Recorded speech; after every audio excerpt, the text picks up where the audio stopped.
So today is the 26th of Cheshvan, 27th of November. Okay. When is Thanksgiving? Tomorrow. Thursday. Last Thursday in November. You lived there for so many years. You didn't know when all the sales were.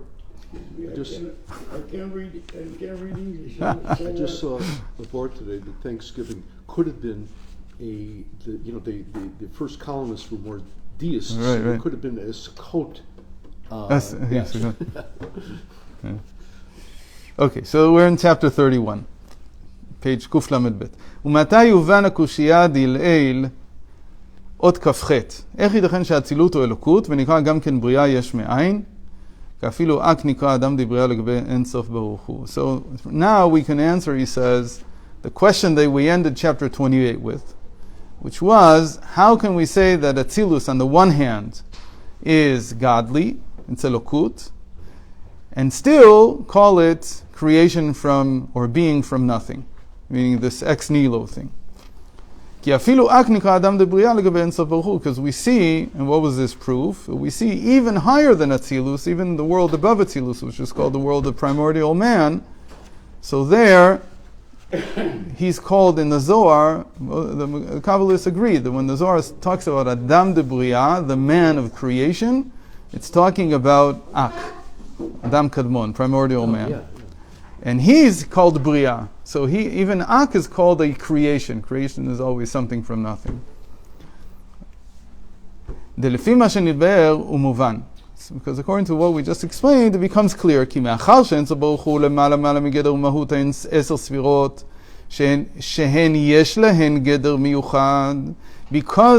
the infinite is above any kind of definition, any kind of essence that we can attribute to it. But the 10 Sfirot, who do have a definition, each one is unique. There's Chachma, and here he calls it Mada, he calls it Das, he calls Mada, or Chesed. They all have their unique definition. And he himself is completely separate from any kind of definition. So what is he saying here? That you have to look at things very carefully. And when you say that it's yesh me'ayin, it's in some aspect. When you say it's something from nothing, it's in some particular aspect. So right away, what do we see? That in the aspect of the definition came out of nothing. Where did this definition suddenly come from? Because Hashem has no definition. Because God has no definition. So how did the Sfirot suddenly have a definition? And one's called Chesed, and one's called Gvura. Where did this all come from? So that's how they're yesh me'ayin. Im ken, התהוות בחינת חוכמה וחסד ממנו יתברך. הרי זה דילוג הערך. And we said that Chassidus prefers the language, instead of tzimtzum, it usually prefers the language of dilug, of discontinuity. There's a discontinuity. Kabbalah likes tzimtzum. Okay. Chassidus likes two other terms. Here he joins them together, he merges them, and he calls them dilug ha'erech. There's two terms. One is dilug, which means discontinuity, and the other one is erech, dilug ha'erech, which is like bli erech. Without, meaning with incommensurate. There's no way to, there's no comparison, there's no exchange rate. You can't get from one to the other. It's like you take gold and you want, I don't know, love. Money can't buy you love. There's no exchange rate. You can't do anything.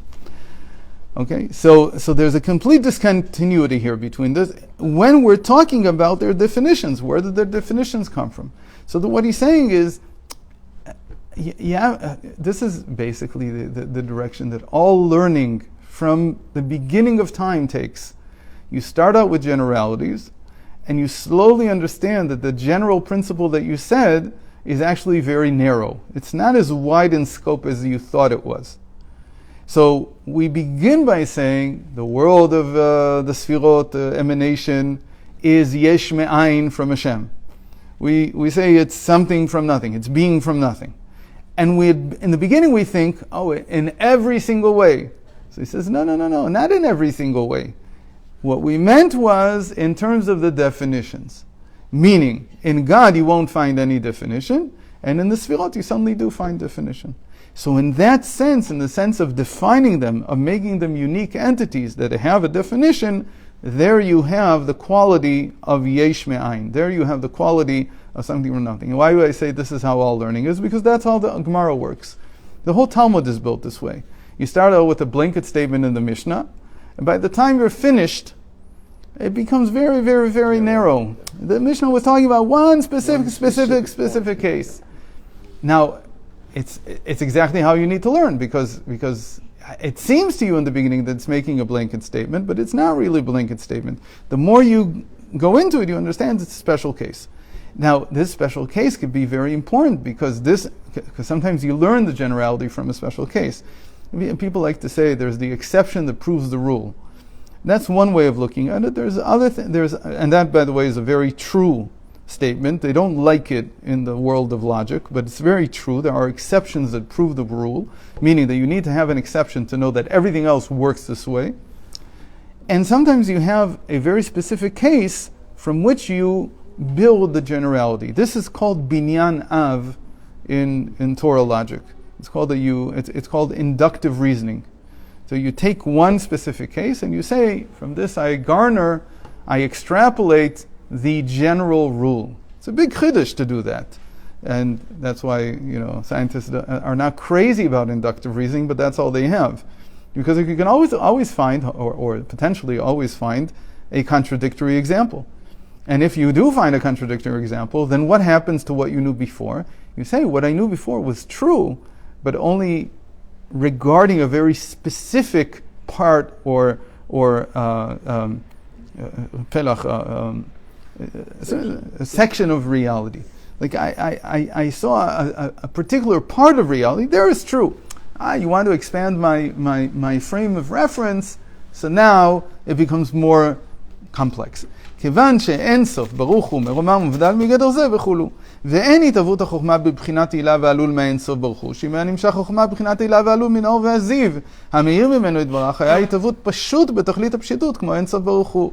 And if chachma, wisdom, or one of the other sfirot was taken directly out in what we call ilah ve'alul, if you remember, we have this something from something, which we call ilah ve'alul, the cause and effect, but the cause and effect which is directly related, the most directly related. We said it's like the child coming out of the mother. If wisdom would have been taken out of the infinite in the same way, it too would have had no definition. There would be no definition to wisdom. We couldn't say at all what it is. It would be pashut betachlit hapshitut. It would be just as naked of definition, just as simple, not complex, as the infinite itself. And again, we said simple just means it doesn't have a definition, doesn't mean that it can be defined, not that it is monolithic.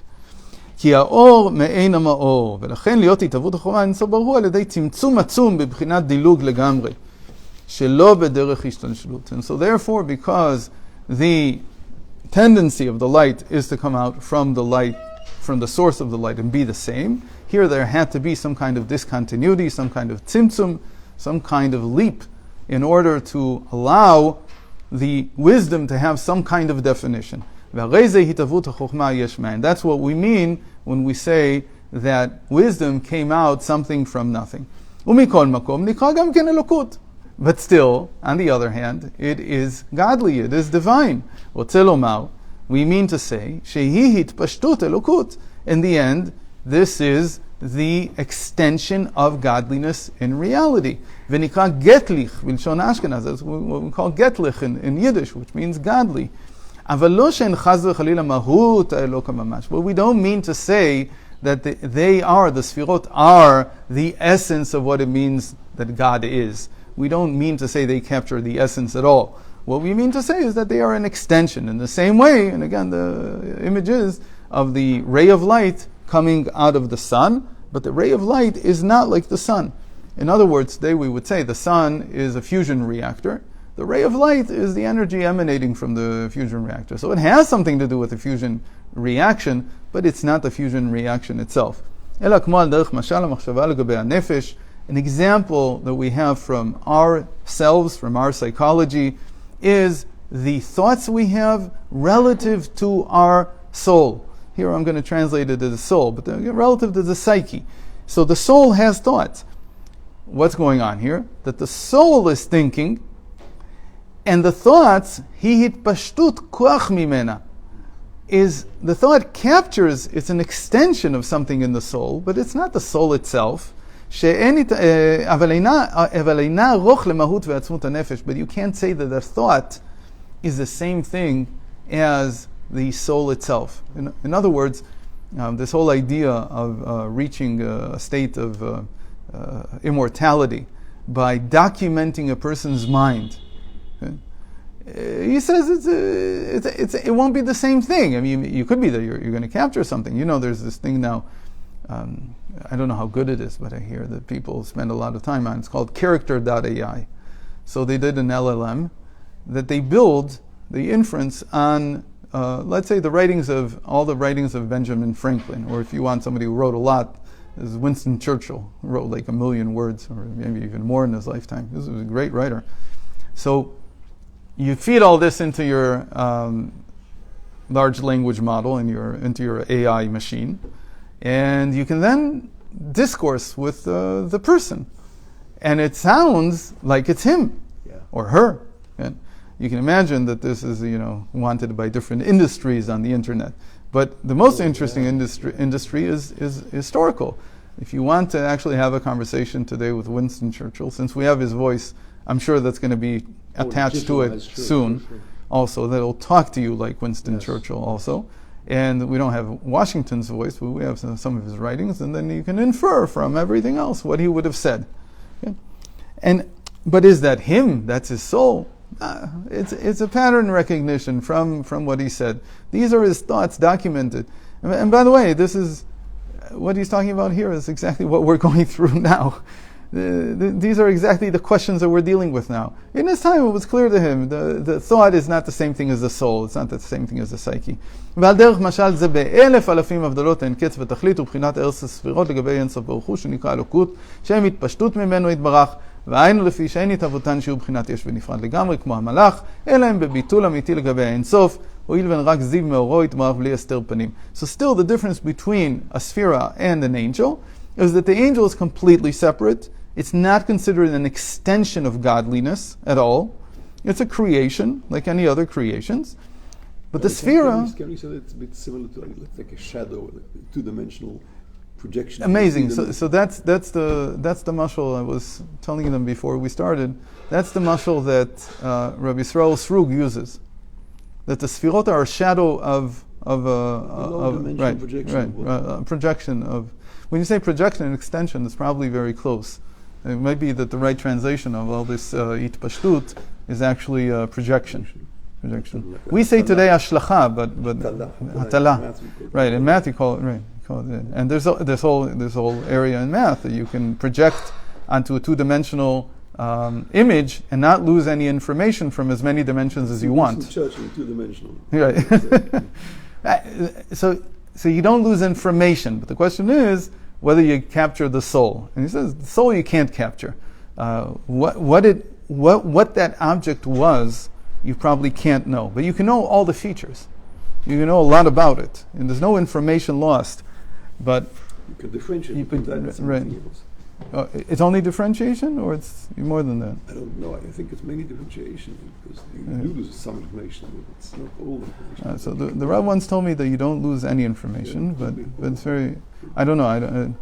I know that when we do this in information theory, there's no loss of information, but it's called it's an ideal result. It's not something that you can actually. We don't have a constructive way to create a code like that. It would take any dimensional message and turn it into a two-dimensional message.